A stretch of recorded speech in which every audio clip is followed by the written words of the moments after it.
Hello, friends, welcome to Mysterious Stories. On April 6, 2017, Shane Nicholas was driving through the American city of Urbana.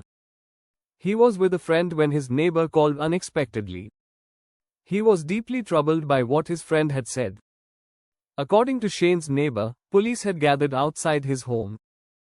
Shane was astonished and perplexed as to why the cops were at his home. Donovan, Shane's son from a previous marriage, and his wife, Heidi, lived there at the time. Donovan viewed Heidi, his second wife, as a mother figure.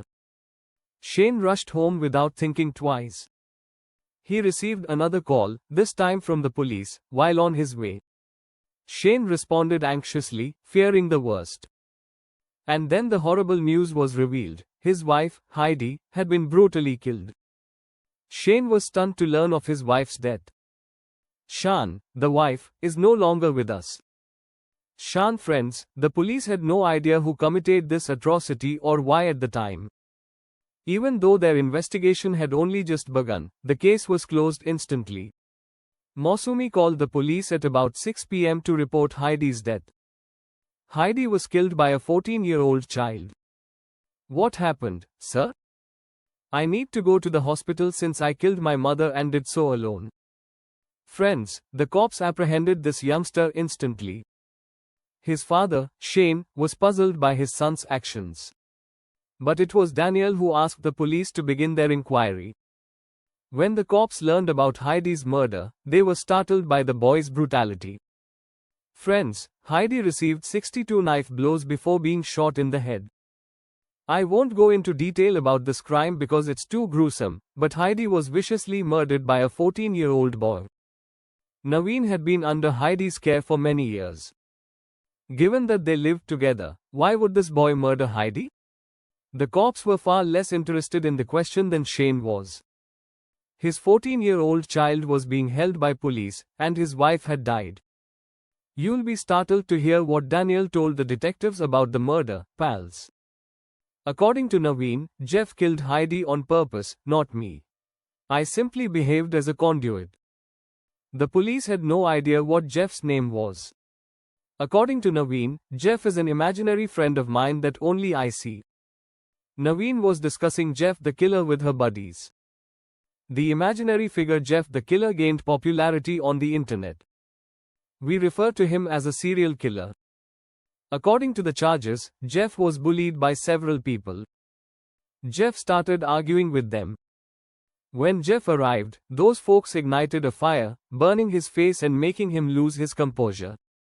This character's entire story, that he is a serial murderer who laughs weirdly and kills people, is published online.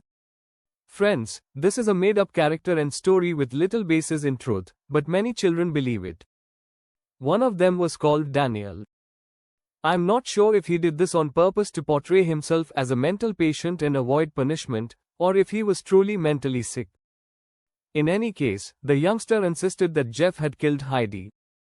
This child slashed his face and lips in the same way as Jeff in Jeff the Killer did. As one might anticipate, this boy thought he was protecting Jeff the Killer, who had assaulted and killed Heidi. Furthermore, he told the police that Jeff is still with him and that Jeff occasionally manipulates him, forcing him to do whatever Jeff wants. However, after hearing all of this, his father, Shane, struggled to comprehend why his kid was expressing all of this. Nevin advised the police that he is a regular adolescent with no mental health difficulties. He always addresses them politely. He has never participated in warfare.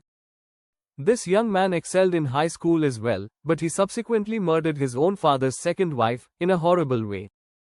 When the police questioned Donovan how long Jeff had been on his mind, he replied that it had been 3 months. Furthermore, investigators felt that the boy had split personality disorder, which leads him to show one personality at times and another at others. The police questioned Dane Forrest's friends and everyone else at school to see if he had previously said similar things. Everyone agreed that Dane Forrest was a simple boy. Although he had never spoken loudly to anyone, the investigators noticed something unique about him in this case. Daniel had told a classmate that he intended to kill someone with a girl today, the day of the murder. His companion says he was joking. He had no idea Daniel would actually do all of this.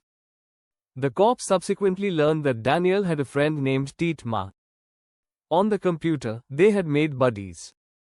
The girl told the authorities that Daniel frequently pretended to be Jeff when conversing with her. He used to question the devil and say he liked him. In other words, Daniel plainly thought Jeff the killer was with him. Daniel was sentenced to life in prison in July 2018, when the case went to trial. According to the judge, the boy was aware that he was killing Heidi. The fundamental reason he devised the character Jeff the killer was to avoid punishment. Daniel was 14 years old when the murder happened, buddies. Because he was still a kid, the children's court was supposed to hear his case. Because of the gravity of Naveen's actions, this judge shifted his case from juvenile court. 2 years later, in 2020, Daniel's attorney suggested to the court that Dane One's case be remanded to the children's court. Dane One's life sentence could be remitted in this way. The court remanded his case to children's court.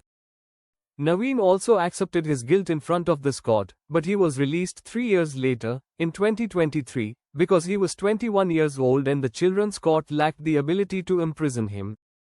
In other words, Naveen's lawyer exploited the law to get him out of jail because he was just 14 years old at the time of the crime. Given his inclination to assault anyone again, it is unclear whether this teenager is still psychologically stable. Anyway, gents, if you understand why Naveen is free today,